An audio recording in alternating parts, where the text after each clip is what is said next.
Bonjour, je suis Farah Clémentine Dramani-Sifou, je suis la coordinatrice du comité des courts-métrages de la Semaine de la Critique. On est sur On Move Magazine. Alors, j'ai travaillé pendant 3 ans au comité des longs-métrages aux côtés de Charles Tesson. Et depuis cette année, je suis la coordinatrice du comité des courts-métrages. C'est Ava Kahen, la nouvelle déléguée générale de la Semaine de la Critique, qui m'a proposé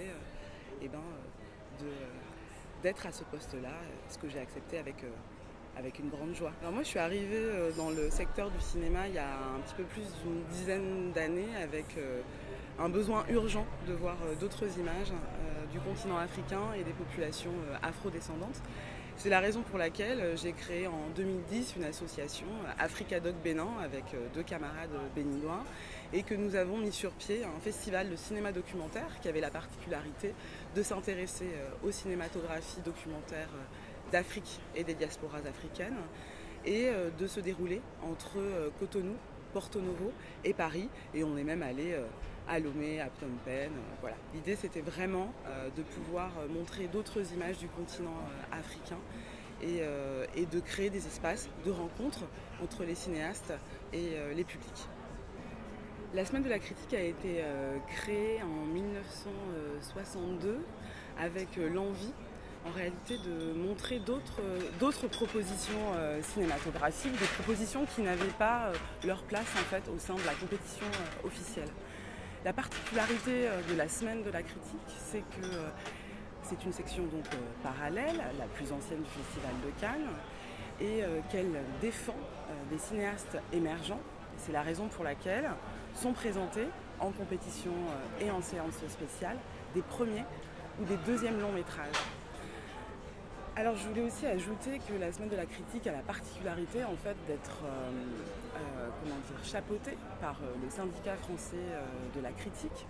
Donc l'originalité, c'est que l'ensemble des membres du comité de sélection, des comités des longs métrages et du comité des courts métrages, est composé uniquement de critiques de cinéma. Donc c'est vraiment aussi un regard particulier qui est proposé à travers cette sélection.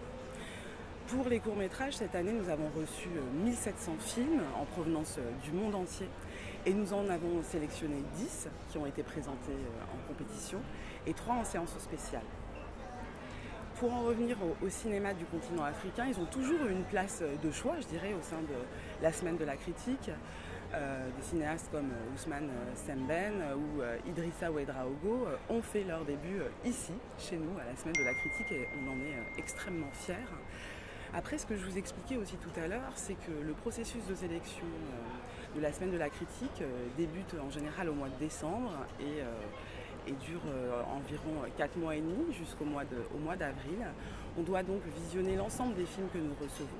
Et c'est vrai que cette année, on a eu assez peu de propositions en direction, en provenance plutôt du continent africain. Et c'est la raison pour laquelle, malheureusement, il n'y a pas de film africain cette année au sein de notre compétition. Mais l'année dernière, comme je vous le disais tout à l'heure, il y avait trois longs métrages en compétition à la Semaine de la Critique.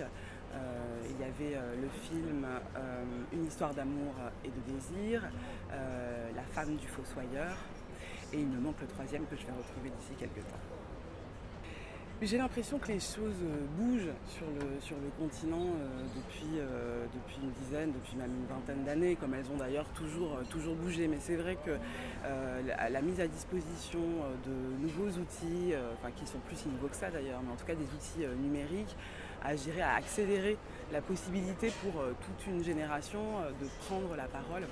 Et je pense que c'est vraiment un des enjeux fondamentaux en fait, des cinémas du continent, c'était la possibilité, et c'est toujours la possibilité de prendre la parole pour dire finalement notre message au monde, le message que les cinéastes ont envie de partager à la fois sur leur pays, sur le continent, mais plus généralement sur le monde dans lequel ils vivent. Voilà, donc on assiste à une nouvelle génération de cinéastes, de producteurs, de critiques de cinéma. Il y a un certain nombre d'initiatives aussi qui voient le jour sur le continent. Un certain nombre de festivals de cinéma se sont créés ces 10 dernières années.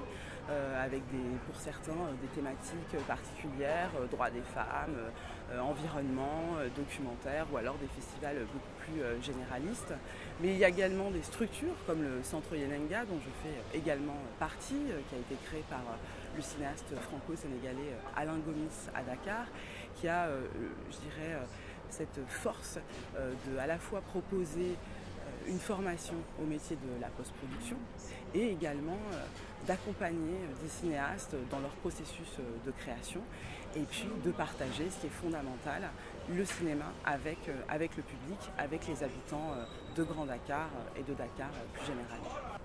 Alors surtout, n'hésitez pas à nous envoyer vos films. Vous trouvez toutes les informations concernant l'appel à films sur le site internet de la Semaine de la Critique. Et on serait très heureux de voir vos films et de pouvoir suivre justement votre carrière dans le cinéma. Donc n'hésitez pas.